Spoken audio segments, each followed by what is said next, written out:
नमस्कार, RN TV national में आपका स्वागत है और मैं हूं आपके साथ सुमन पाल। बुलेटिन की शुरुआत करते हैं बड़ी खबरों के साथ। संसद के बजट सत्र 2026 में सियासी हंगामा देखने को मिला। पश्चिम एशिया पर चर्चा की मांग को लेकर विपक्षी दलों ने लोकसभा में विरोध प्रदर्शन किया। केंद्रीय मंत्री किरेन रिजिजू ने भी इस पर प्रतिक्रिया देते हुए कहा कि विपक्ष सदन की बुनियादी नैतिकता पर पालन नहीं कर रहा है। उन्होंने कहा कि इस तरह के प्रदर्शन लोकतांत्रिक प्रक्रिया और संसद की गरिमा के अनुरूप नहीं है। सबसे पहले तो वो स्पीकर के खिलाफ अविश्वास प्रस्ताव का एक नोटिस देता है और वो नोटिस पेंडिंग है। उस समय वो दूसरा नोटिस देते हैं फिर एडजॉर्नमेंट का। एक बेसिक डेकोरम होता है, संविधान का, इस सदन का रूल होते हैं। इन लोगों को कोई लेना देना नहीं इससे। जब स्पीकर के खिलाफ मोशन दिया, आप लोग ने नो कॉन्फिडेंस का रेजोल्यूशन दिया और जब हम लोग तैयार हैं चर्चा करने के लिए, दूसरा मोशन लेके आने का क्या मतलब है? और जो आप बिना मतलब जो आवाज यहाँ उठा रहे, विदेश मंत्री ने इतना सुंदर से व्यापक रूप से अच्छी तरह से जो वक्तव्य दिया है, आप लोग सुनते नहीं है, आप लोग को सुनना नहीं है। I have never seen such irresponsible opposition party in my lifetime. This opposition party does not understand the basic ethics of this house, the rules of this house. They don't understand the values of the constitution. आप लोग क्या एक परिवार, एक आदमी पूरा देश का महाराजा है क्या? इस देश में संविधान है, इस सदन में रूल है। आप लोग अपना ही दिया वाला रूल को नहीं मानते हैं। मैं कांग्रेस के जो थोड़ा सीनियर है, जो सीनियर इस हाउस में रहे, मैं आपसे कहना चाहता हूँ, थोड़ा अंतरात्मा में झांक के देखिए। आप जो ये हरकत कर रहे हैं, ये इससे क्या भला हो रहा है देश का और संसद का गरिमा को आप लोगों ने कितना गिराया है। अध्यक्ष महोदय, मैं खंडन करना चाहता हूँ और फिर से अनुरोध करता हूँ, जो प्रस्ताव आप लोगों ने लाया है अनावश्यक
में है, इनका इंटरेस्ट एनार्की पैदा करने में।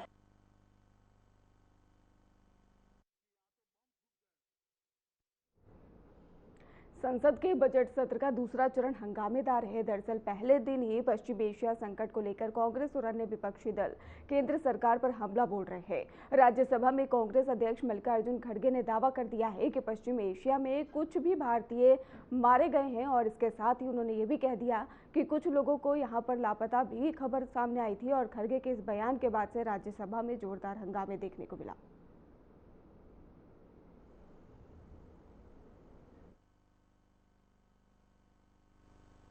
सर, रूल 176 के तहत emerging challenges for India's energy security के विषय पर मैं शॉर्ट ड्यूरेशन डिस्कशन की अनुमति के लिए अनुरोध करना चाहता हूं।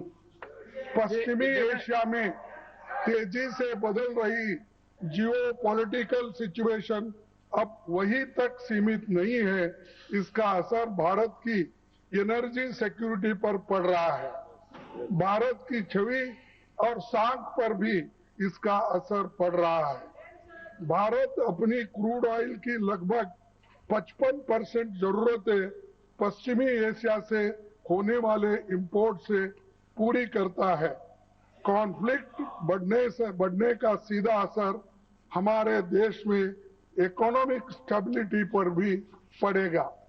उस क्षेत्र में करीब 1 करोड़ भारतीय काम करते हैं, जिनकी सुरक्षा और लाइवलीहुड वहां की स्थिरता पर निर्भर करता है। कॉन्फ्लिक्ट बढ़ने का सीधा असर हमारे देश में इकोनॉमिक स्टेबिलिटी पर भी पड़ेगा। उस क्षेत्र में करीब 1 करोड़ भारतीय काम करते हैं, जिनकी सुरक्षा और लाइवलीहुड वहां की स्थिरता पर निर्भर करता है। हाल ही की घटना में कुछ भारतीय नागरिक मारे गए हैं या लापता है। अरे एक मिनट ये खाड़ी देशों से भारत को हर साल लगभग 51 बिलियन US डॉलर की रेमिटेंस होती है, जो लाखों भारतीय परिवार के जीवन का आधार है। वहाँ की घटनाओं का असर भारत पर भी दिखाई देने लगा है। सर, कुकिंग गैस सिलेंडर के दाम में लगभग 60 रुपए की वृद्धि हुई है।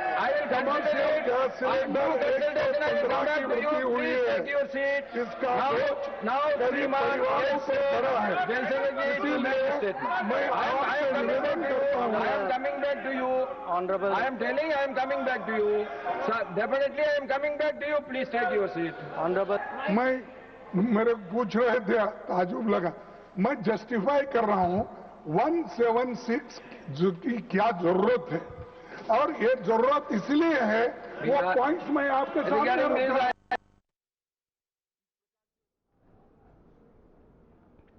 प्रधानमंत्री नरेंद्र मोदी ने बजट के बाद से सबका साथ सबका विकास, लोगों की आकांक्षाओं को पूरा करना विषय पर वेबिनार को संबोधित किया। उन्होंने कहा कि जन आकांक्षाओं की पूर्ति सिर्फ एक चर्चा का विषय नहीं है, ये इस बजट का मूल्य ध्येय है और इसके साथ इस सरकार का संकल्प भी है।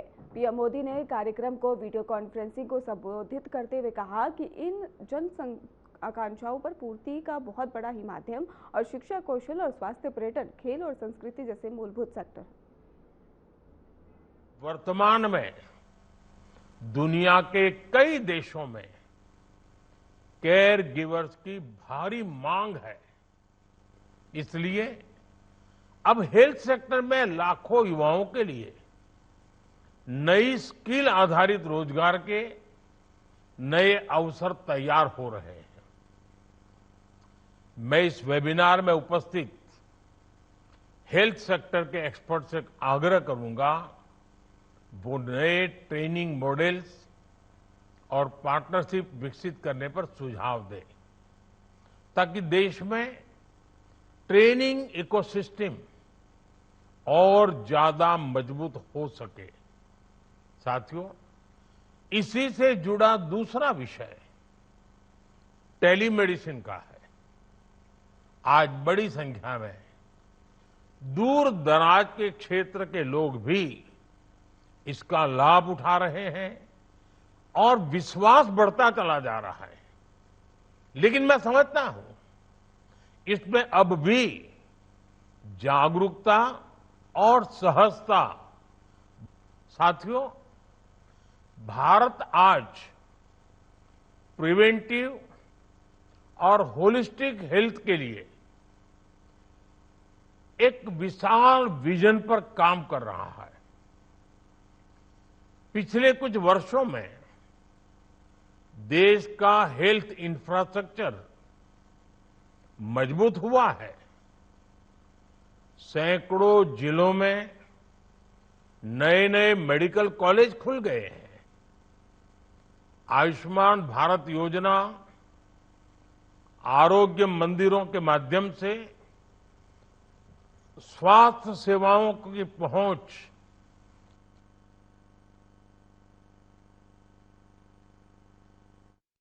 हरियाणा की राजनीति में स्वास्थ्य योजनाओं को लेकर बयानबाजी तेज हो गई है। हरियाणा के मुख्यमंत्री नायब सिंह सैनी ने पंजाब सरकार पर तीखा हमला बोला है। उन्होंने आरोप लगाया है कि पंजाब में लोगों से बड़े बड़े वादे किए जाते हैं, लेकिन जमीनी स्तर पर उनका लाभ आम जनता तक नहीं पहुंच रहा है। सीएम सैनी के मुताबिक ही जब इलाज के लिए राशि को बीमारी दर बीमारी पैकेज में बांट दिया जाता है तो फिर कई गंभीर मामलों में मरीजों को पूरा इलाज नहीं मिल पाता है। उन्हें अतिरिक्त खर्च अपनी जेब से करना पड़ता है। उन्होंने दावा किया कि इसी वजह से लोगों को योजना का वास्तविक फायदा नहीं मिल पा रहा है। देखिए, वो अपनी कमियों को छुपा रहे हैं और उन्होंने सीधा सीधा वो हरियाणा के ऊपर, आप तो कह नाम नहीं लिया, परंतु उसने कहा है कि जुमले छोड़े गए, ये बात कही गई। और सर बाकी हरियाणा नहीं, पड़ोसी कह दिया, फिर पड़ोसी और कौन? जब मैं एक बात बोलता हूँ कि हम एक छत के नीचे रहते हैं, जुमले तो वो छोड़ रहे हैं। उन्होंने समझना चाहिए कि ये सरकार का, पंजाब का अंतिम बजट है। अंतिम बजट के अंदर फिर रेवड़ी बांटनी शुरू कर दी। पंजाब में विकास परियोजनाओं को गति देने के लिए राज्य सरकार लगातार नई योजनाओं की शुरुआत कर रही है और इसी कड़ी में पंजाब के मुख्यमंत्री भगवंत मान आज गुरदासपुर जिले के कादियान विधानसभा क्षेत्र के दौरे पर पहुंचे, जहां पर उन्होंने क्षेत्र के विकास से जुड़ी कई महत्वपूर्ण परियोजनाओं की नींव रखी। मुख्यमंत्री भगवंत मान के तहत ही यहां पर कादियान विधानसभा क्षेत्र में बुनियादी ढांचे को मजबूत करने और लोगों को बेहतर सुविधाएं उपलब्ध कराने के उद्देश्य से कई विकास परियोजनाओं का शिलान्यास किया गया। इन परियोजनाओं में सड़क, स्थानीय बुनियादी ढांचे और जन सुविधाओं से जुड़े कई काम शामिल है और जिनमें से इलाके में हजारों लोगों को सीधा लाभ मिलने की भी उम्मीद है।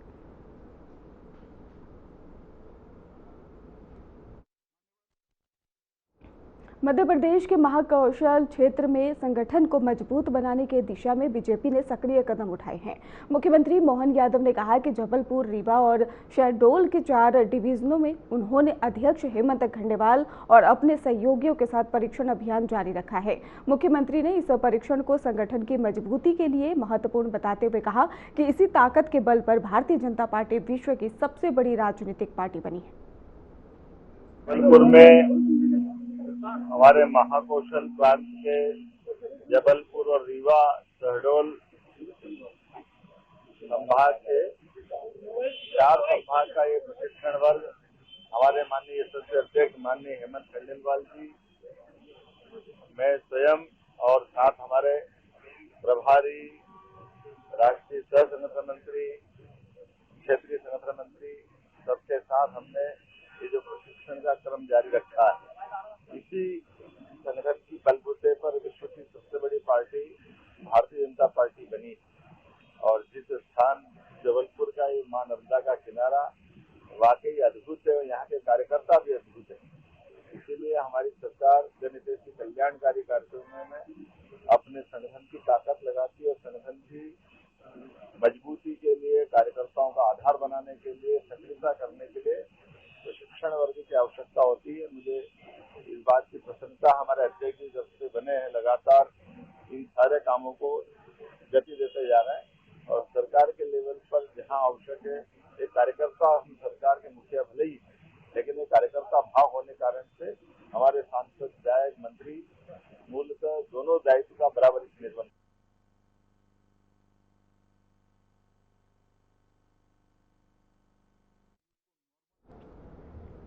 भारतीय क्रिकेट के लिए एक बार फिर से ऐतिहासिक पल आ चुका है। आईसीसी टी20 पुरुष विश्व कप 2026 में भारत ने शानदार प्रदर्शन करते हुए न्यूजीलैंड को हराकर तीसरी बार विश्व चैंपियन बनने का गौरव हासिल किया और इस जीत के साथ ही भारतीय टीम ने इतिहास रच दिया और देश भर में जश्न का माहौल है। और इस बीच में महाराष्ट्र के मुख्यमंत्री देवेंद्र फडणवीस ने भी भारतीय टीम को इस बड़ी उपलब्धि पर बधाई दी है। उन्होंने कहा कि पूरे देश को इस जीत पर गर्व है और फडणवीस ने भारतीय कप्तान सूर्य कुमार यादव और उनकी पूरी टीम की तारीफ करते हुए कहा कि खिलाड़ियों ने शानदार खेल दिखाकर तिरंगे को एक बार फिर से दुनिया में ऊंचा लहरा दिया है। हम सभी को बहुत हर्ष है कि टीम इंडिया ने आईसीसी टी20 वर्ल्ड कप में जिस प्रकार से न्यूजीलैंड को पराजित करते हुए फिर एक बार चैंपियन के रूप में भारत का तिरंगा लहराया। मैं भारतीय टीम को बहुत बहुत बधाई देता हूं। हमारे कैप्टन सूर्य कुमार यादव और उनकी पूरी टीम जिन्होंने बहुत अच्छा प्रदर्शन किया, विशेष रूप से संजू सैमसन ने पिछले तीनों मैचों में जीत के लिए जो कंट्रीब्यूशन दिया, कल की मैच में अभिषेक शर्मा हो, जसप्रीत बुमराह हो, इन्होंने जिस प्रकार से बैटिंग और बॉलिंग की है, ये मैं ऐसा मानता हूं कि बहुत बड़ी ताकत भारत ने अपनी दिखाई है। और विशेष रूप से भारत अब पहली टीम बना है कि जिसने तीसरी बार ये आईसीसी चैंपियनशिप जीती है। अलग अलग प्रकार के रिकॉर्ड भारत ने तैयार किए हैं, इसलिए भारतीय टीम को मैं बहुत। कांग्रेस, समाजवादी पार्टी और कुछ अन्य विपक्षी दलों के नेताओं ने पश्चिमी एशिया में संकट और भारत पर इसके प्रभाव को लेकर संसद परिसर में प्रदर्शन किया। विपक्ष ने प्रधानमंत्री नरेंद्र मोदी पर देश हितों के साथ समझौता करने का भी आरोप लगाया। संसद भवन के पास में हुए इस विरोध प्रदर्शन में लोकसभा में नेता प्रतिपक्ष राहुल गांधी, सपा प्रमुख अखिलेश यादव और कुछ अन्य दलों के नेता शामिल हुए। उन्होंने एक बड़ा बैनर ले रखा था और जिस पर India needs leadership not silence का भी उन्होंने यहाँ पर नेतृत्व की जरूरत है, ऐसा उन्होंने पोस्टर में लगाया और चुप्पी में लिखा था कि विपक्षी सांसदों ने अमेरिका के सामने सरेंडर करना बंद करो और जैसे नारे लगाए गए। विपक्ष की मांग है कि संसद में पश्चिम एशिया संकट पर बताया यह भी जा रहा है कि अल्पकालिक चर्चा भी होनी है।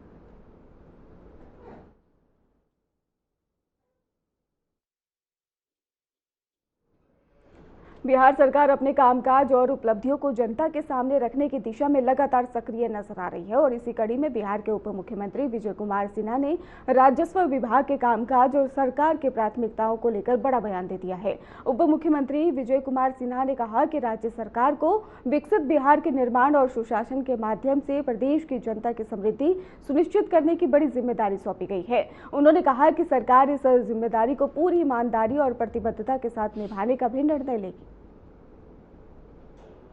अब तक लखीसराय, मुजफ्फरपुर, पूर्णिया, सहरसा, भागलपुर, गया, दरभंगा में लोगों की शिकायत को सुने हैं, उसका समाधान की प्रक्रिया को भी पूरा कर रहे हैं। लिपिकीय टाइपिंग की छोटी गलतियां परिमार्जन में सुधार के लिए हमने 15 कार्य दिवस तय किया, जिसका परिणाम है कि आज कई लोगों का परिमार्जन, जिसमें नाम, पिता का नाम, छोटी छोटी गलतियां थी, वो सुधार लगभग होने के स्थिति में है। जिसमें कोई कमी है उसकी समीक्षा भी फिर हम लोग करने जा रहे हैं। खाता खसरा, लगान, अन्य तकनीकी त्रुटियों के सुधार के लिए 35 दिन का हमने समय दिया है।